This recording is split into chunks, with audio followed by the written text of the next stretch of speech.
Prepárate para escuchar un podcast de historias narrado por Nelson Reu y Tere Reu. Esto es ¿Qué tal, Tere?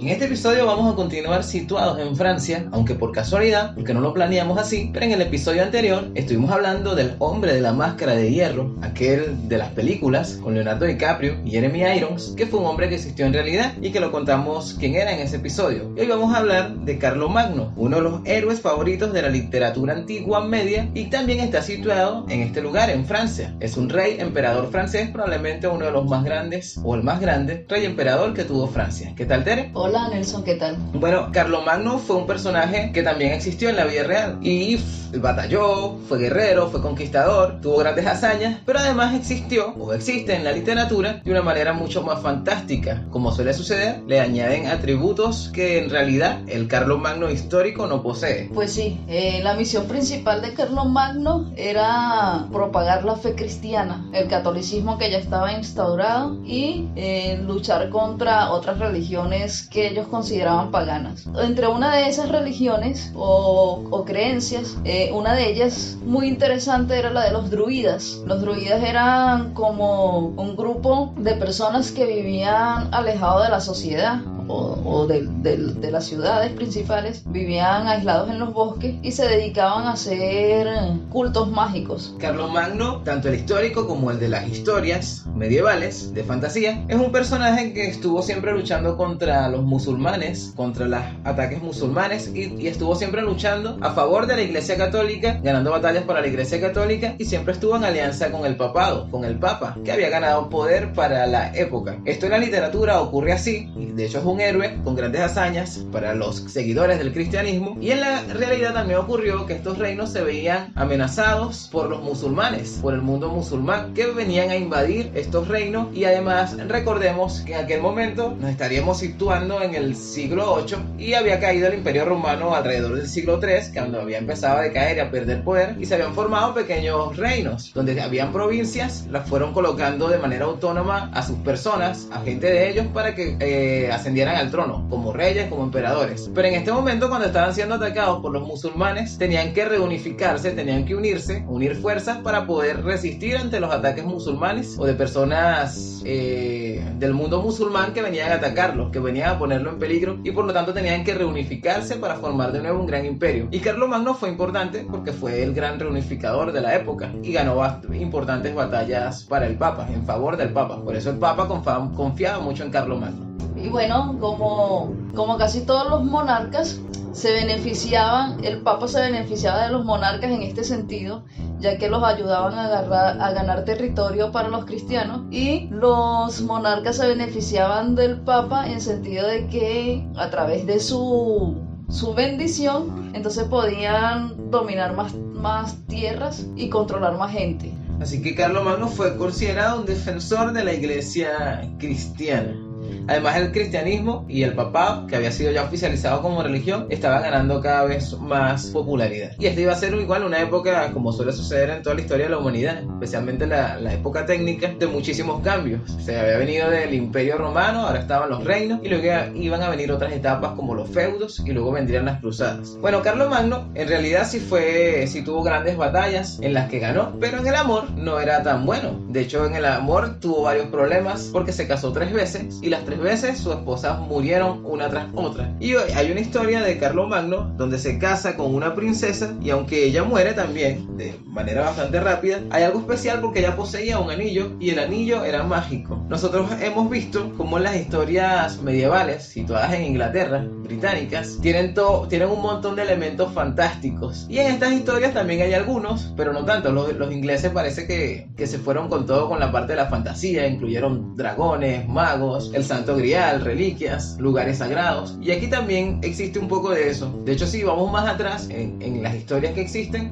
son como más realistas y los elementos mágicos van apareciendo luego. Pero cuando hablamos de los ingleses, normalmente nos situamos hacia Britania y todo eso, pero realmente esas tierras también eran Escocia, Irlanda, Gales, todo eso como que formaba parte de la misma tierra y comparten también las mismas leyendas, la misma cultura, y de ahí comparte todo. De hecho, en Islandia creen en elfos, hadas y todas esas cosas, gnomos, es parte de su cultura aún en la actualidad, porque estas leyendas forman parte de su historia, entonces está muy arraigado en la sociedad. Cuando nosotros mencionamos Inglaterra, nos referimos en realidad a toda esta zona territorial. Irlanda, Gales. Sí, Islandia, Bretaña, Escocia. Gran Bretaña, Inglaterra, todo Sí. Reino Unido. Sí, Bueno, el caso es de esta historia donde Carlomagno se casa con una princesa llamada Frastrada que tenía un anillo mágico. El anillo básicamente lo que hacía era que al ella poseer el anillo, tenerlo puesto en el dedo, Carlomagno sintiera mucho amor por ella, se sintiera encaprichado por ella, la venerara. Así que él se casó con ella, pero ella, al igual que las esposas anteriores de Carlomagno, murió rápido. sin embargo, ella sabía que la atracción de Carlomagno por ella era por el anillo justamente. Y ella lo aprovechó para... Sí, entonces como no quería que Carlomagno se fijara en otra mujer, aún después que ella muriera, se introdujo el anillo dentro de la boca, dentro de su boca. Pero además, esto de los anillos la figura del anillo aparece en muchas historias. Si nos ponemos a un anillo con poderes, bueno, lo vemos en las historias de Tolkien, que son mucho más recientes que estas, que Tolkien, el escritor del Hobbit y el Señor de los Anillos.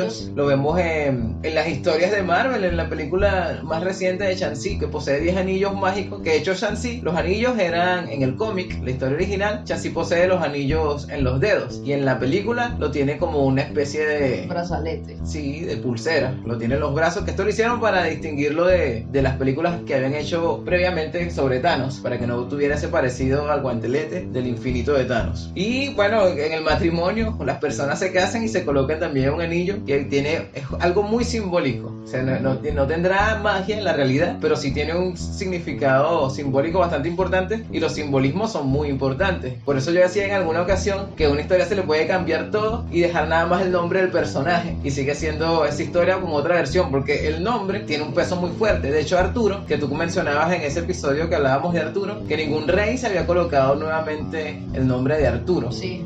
Y Arturo tiene un significado. Arturo, el nombre significa algo así como el guardián de las constelaciones, que decían que Arturo lo tenía porque su destino estaba trazado en las estrellas. Entonces hasta los nombres tienen un peso muy importante, un significado. Y el anillo, bueno, es un símbolo muy importante. Bueno, tal era la importancia de este anillo mágico que Carlomagno, después de que su esposa había muerto, no se podía separar del cadáver por la atracción que sentía hacia ella. De hecho, había descuidado sus labores en el reino y había impedido que enterraran el cadáver porque no quería sencillamente separarse de la esposa aún muerta, pero era por el anillo. Entonces hubo un consejero, Su consejero el leal, consejero su leal consejero, exacto, que además le decían que era el primer ministro también de Carlomagno. Sí, porque el consejero obviamente no era simplemente un consejero, sino tenía un cargo político dentro de la realeza. Que se llama Entonces, Turpin. este personaje intuyó que sucedía algo extraño porque era muy raro que Carlomagno tuviera esa afición por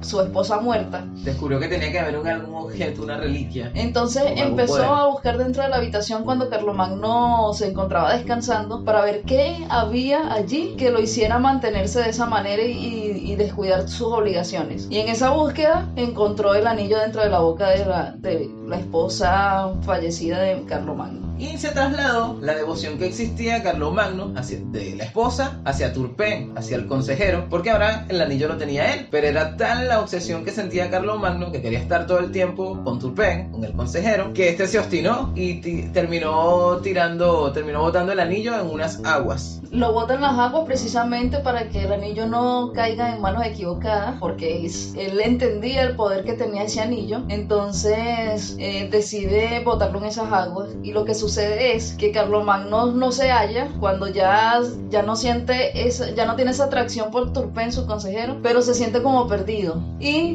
de alguna manera regresa a esas aguas. Él se va un día, decide salir, se sentía tan ansioso y decide salir un día a cazar. Y se consigue justamente con esas aguas. Llega casi que por instinto al lugar, al charco donde estaba el anillo tirado. Y decide allí construir un castillo. Sí, porque él no se quería despegar del sitio. De hecho, lo que lo hizo regresar a su hogar es que estaba cayendo la noche. Pero entonces decidió construir un palacio, que se dice que ese palacio existe, que está en Francia, que es la capilla, Aix-le-Chapelle, la capilla. Sí.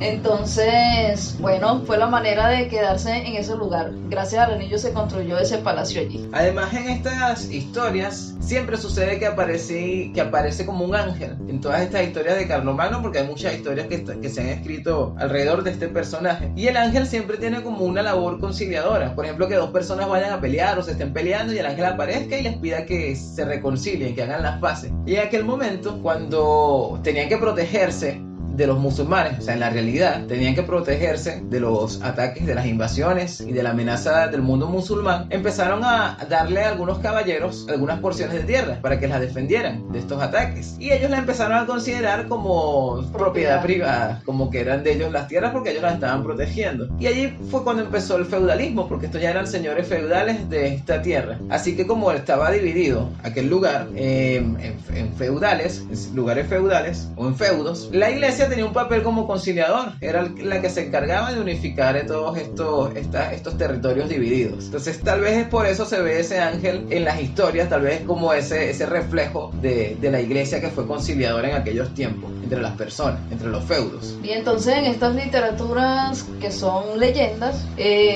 cada vez que Carlomagno tiene una misión importante también se le aparece un ángel, pero en la realidad podría ser la responsabilidad que tenía con el cristianismo o el compromiso que tenía con el cristianismo de conquistar tierras, pero en las leyendas lo colocan que es como un mandato de Dios y es a través de un ángel que se transmite ese mensaje.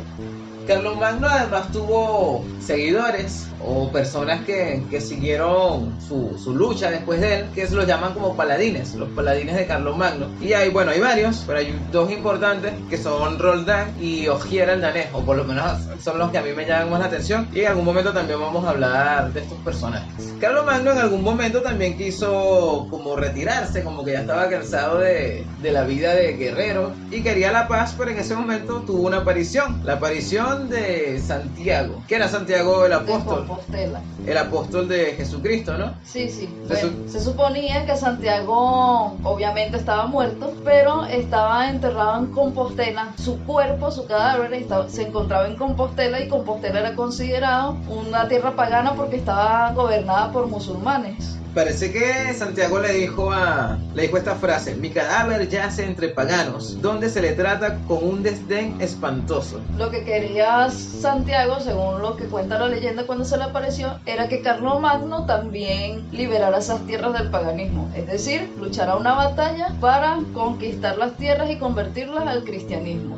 Así que Santiago le pidió que fuera a España y que lo liberara. Le dijo, ir a España para liberar mi país, que era como el mandato de Dios, según Santiago. Y bueno, Carlomagno no le quedó otra que cumplir con esta misión. Pero allí había una leyenda que decía que Mahoma había encerrado en una estatua, una especie de estatua, había encerrado unos demonios. Como Carlomagno tenía que cumplir la orden de Santiago, se decidió viajar a España, reunió sus tropas y salió. Y allí situó la ciudad de Pamplona. Pero la ciudad de Pamplona resistía, y en los meses que estuvo luchando, la ciudad siguió resistiendo de principio a fin, y él estaba confundido por esto, pero de repente ocurrió un milagro y cayeron todos los muros de aquella ciudad. Y aquí es donde ellos pueden cumplir el deseo de Santiago. O sea, se dice que fue como por un milagro que cayeron los muros de la ciudad y así ellos pudieron conquistar aquel territorio. Pero hay una parte aquí donde dice que todos los que aceptaron la fe cristiana fueron perdonados, pero el resto de los habitantes fueron asesinados con cuchillos. O sea que aquí se ve como esa parte de la violencia, de la intolerancia, además de las divisiones y la parte religiosa, cómo tiene que ver con todo eso. Que además esto fue previo a las cruzadas. Sí, que realmente si sucedía en la vida real, que llegaban no era a imponerse de manera pacífica, sino imponerse a la fuerza. O te conviertes al cristianismo o te matamos. Aunque el partido de Vox diga lo contrario. Bueno, además de estas cruzadas, yo creo que surgieron en parte por esto, por la intolerancia que había y la resistencia que había, lo cerrado que era en aquel momento a asumir y aprender la cultura de otras personas, a respetar y a ser parte a conocer pues las culturas de otras personas, las religiones de otros lugares. lugares, en este caso el mundo musulmán, que yo creo que eso ha sido un poco característico de los seres humanos, como esa resistencia a aprender la cultura que sea de otros, a veces a creer que viene a poner en peligro lo nuestro, que eso sucedía, yo recuerdo cuando estaba pequeño, se hablaba muchísimo más que ahora, no sé si fue el momento de auge o yo lo recuerdo mucho como estaba pequeño y te nombraban aquella palabra de globalización, la globalización, y había gente que te metía temor con la palabra porque te decían, uno era un niño y te decían como que la globalización acabará con todo, y además eso era por ahí por el año 2000 y recordemos que venía prácticamente surgiendo el internet, porque el internet se creó en el año, más o menos en el año 88 y para las empresas, o era utilizado por el Estado de Estados Unidos, sí, valga la redundancia, por el gobierno de Estados Unidos, para los militares y todo eso, para los fines de ellos, y luego fue una tecnología implementada en masa para las demás personas por ahí como por el año 94 y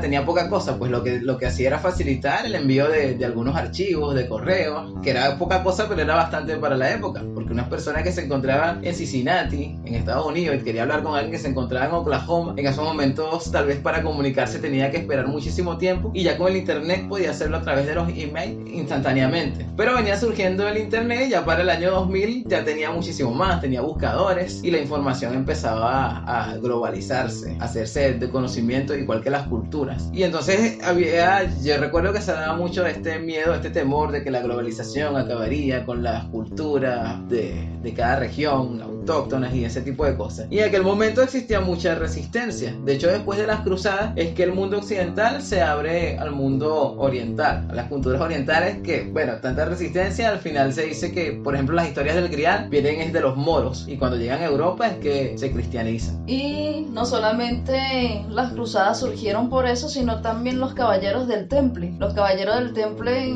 o caballeros templarios como lo conocemos normalmente, se crearon justamente para custodiar las fronteras que existían entre Jerusalén y Europa, o sea, en el mundo entre el mundo occidental y el oriental, para seguir, porque esta lucha continuó. O sea, si todavía nos vamos a la actualidad, los musulmanes siguen teniendo sus religiones y sigue existiendo la iglesia católica y la iglesia musulmana y las otras religiones conviviendo en el mismo lugar. O sea, nunca se cristianizó por completo, ni se erradicó la otra religión. Pero en aquel momento se crearon los caballeros del Temple con la misión de justamente de colonizar, pues, o de imponer el cristianismo, proteger el Santo Sepulcro, también decían. Sí. Y de hecho en Roma, antes del cristianismo, también convivían muchísimas religiones y muchísimos dioses, y cada quien era un poco como la serie de Juego de Tronos, donde había muchos dioses y cada quien creía en los viejos dioses o en los nuevos dioses, los dioses que creían, y no existía esta intolerancia religiosa. Incluso en cultos mágicos, como lo dije al principio con los druidas. En otra historia sobre Carlomagno, él llegó a imponer o a expandir sus territorios o su poder más allá de Europa, y llegó a Arabia, donde, bueno, quería dar el golpe final a la fe de los sarracenos. Y allí es donde había un famoso ídolo que, según la leyenda, fue construido o fue hecho por Mahoma, el profeta, y se dice que dentro de él Mahoma había encerrado ciertos demonios. Pero además había una profecía alrededor del ídolo. Los demonios eran para que ningún cristiano pudiera atacarlo ni destruirlo. Pero por otra parte, habían razones para creer que había una profecía sobre que algún día llegaría un hombre a la ciudad y impondría la fe de los cristianos. Y ese hombre justamente era de Francia, ¿no? El que decían que llegaría. La profecía decía que un día nacería un rey de Francia que atacaría el país en nombre de la fe cristiana. Ellos creían esto porque el ídolo estaba mirando hacia el sur y tenía en la mano una llave. En la mano derecha tenía una llave. Así que según esta profecía, cuando este sujeto llegara a Francia, la llave caería de la mano del ídolo. Que esa sería la señal. Esa sería la señal para saber que era este hombre precisamente el que iba a cumplir la profecía. Así que Carlomagno, cuando estaba llegando a Arabia, llega precisamente a este lugar y sucede. Cae la llave de la mano del ídolo, supuestamente construido por Mahoma, y se asustaron tanto que todo el mundo salió corriendo de la ciudad, y Carlomagno lo que encontró fue una ciudad totalmente vacía, desolada. Y por lo tanto no hubo ninguna lucha, ninguna batalla ahí que librar, sino que simplemente llegaron y colocó el estandarte de la fe Sí. cristiana, como había sido profetizado. Se dice que estas historias medievales de fantasía fueron ordenadas a escribir por el mismo Carlomagno. O sea, él quería que escribieran historias donde se contaran las hazañas de quienes habían luchado contra los invasores o contra las amenazas musulmanes en aquellos tiempos. Y así que bueno, en algún momento alguno de los escritores decidió utilizar a Carlomagno, que era el líder, para los franceses y para los europeos en general, en defensa del cristianismo. Bueno, decidieron convertirlo en un personaje también de fantasía y de ficción, con todos estos atributos y todas estas historias llenas de magia. es que también para aquella época existía un personaje o una persona personas que llamaban bardos y que contaban historias de guerreros o de personajes importantes como Carlomagno a través de cantos, y en esos cantos exageraban las hazañas de los personajes. Entonces ahí era donde introducían la fantasía, y realmente estos escritos o esta literatura que nosotros podemos encontrar de ellos proviene de canciones o de cantos escritos como en poemas, en prosas, que relatan de historias fantásticas las hazañas de algún personaje de esa historia. Era muy normal encontrar que las historias fueran contadas de esta manera. De hecho, en las series basadas en la fantasía época medieval, sí. se ve que hay bardos que van contando. En The Witcher se ve, en la primera temporada Sí. se ve que hay un bardo que va contando historias. Y pero entonces- van bardos también juglares. Sí. Ajá, bardos o juglares. Y de hecho exageran las hazañas del mismo brujo, que si fueron, según la película, son grandes, pero según contadas por el bardo, son más grandes todavía. Y suceden cosas que no sucedieron en la realidad. Bueno, lo mismo sucedía con estas historias contadas por estos personajes en la vida real. Que además es la misma necesidad del ser humano o de la población de tener un héroe que Sí. los defiende, que les da como valor y les da seguridad. Y le da protección. Y en este caso, bueno, se convertía el héroe en un personaje que había sido un líder, que existió en realidad,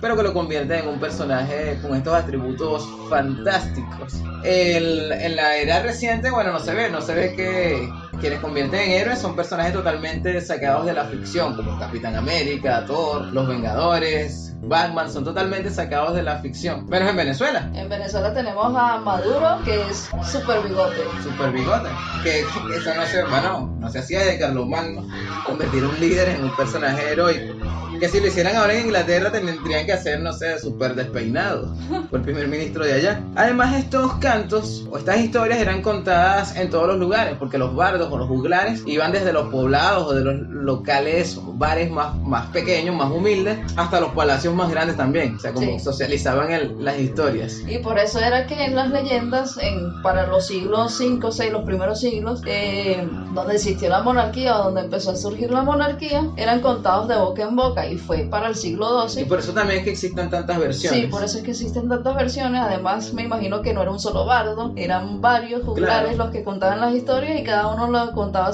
su manera, porque estaba lleno de fantasías también. Entonces dependía de la imaginación del juglar, y se transmitía, como dije, de boca en boca. Era por esta forma en que lo hacían, pues era a través de cantos. Y para el siglo XII fue que se empezaron a escribir todas estas historias, y que se adaptaron también a la época, a la realidad del siglo Y XII. cuando se escriben ya son distintas. Se dice Sí. que cuando se empiezan a escribir eran las mujeres las que más consumían estas historias. Ya no eran los bardos contándolos, sino ya a través de la lectura se iban enterando, y las mujeres eran las que más consumían este material, y por lo tanto empiezan a aparecer más elementos de romanticismo. Y me imagino que también personajes femeninos en las historias, como la Hada Morgana y eso. Y bueno, como vemos en algunas historias que ya empiezan a aparecer toda la trama que gira alrededor de un amor, de estos elementos aparecen porque son más femeninos, para las mujeres de la época. Las historias de Carlomagno se convirtieron en poemas populares durante los siglos X y XI, y llegó a ser el héroe más popular de Francia, pero además tuvo predecesores, y muchas de sus iniciativas heroicas también se atribuyeron a él. Tal era la fama de Carlomagno, y los actos heroicos de sus paladines, que eran Roldan, Olivier, Ogier el Danés, Renaud, entre otros, también fueron temas preferidos para las historias medievales contadas en aquella época, y de eso también estaremos hablando en algún otro episodio. ¿Qué tal, Tere? Interesante, como siempre. Y esta fue nuestra historia de hoy. Nos escuchamos en un próximo episodio de ¿Qué tal, Tere?